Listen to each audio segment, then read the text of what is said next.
Montréal avait et a encore un surnom quand on parle d'elle. On l'appelle la ville au...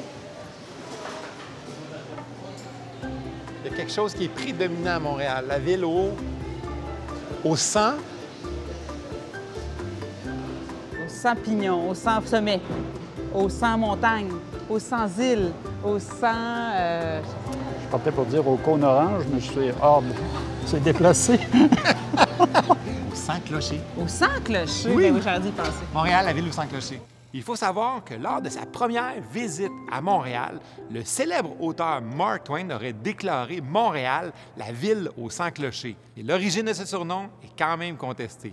Plusieurs repères historiques importants nous permettent de comprendre comment Montréal a pu se doter d'une image aussi distinctive de ville aux 100 clochers. Il faut savoir que c'est une image qui s'impose il y a à peu près 120 ans. Pour la comprendre, il faut remonter à l'origine du régime colonial britannique. À ce moment-là, très rapidement, les églises s'affirment comme des lieux d'identité culturelle, mais aussi de rivalité entre les catholiques et les protestants.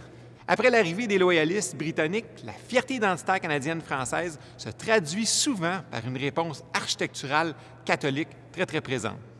Au cours du 19e siècle, des grandes réformes religieuses vont s'imposer sur la province et des architectures spécifiques vont marquer le paysage identitaire québécois.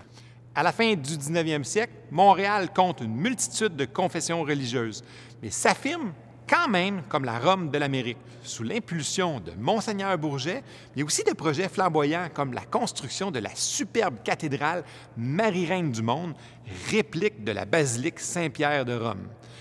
La métropole québécoise n'est pas la seule ville à revendiquer ce surnom de ville aux 100 clochers. On n'a qu'à penser à Prague, Rouen, Liège, Dijon, qui, à travers l'histoire, ont revendiqué le même titre. Mais en fait, il serait probablement plus juste de rebaptiser Montréal la ville aux 1000 clochers.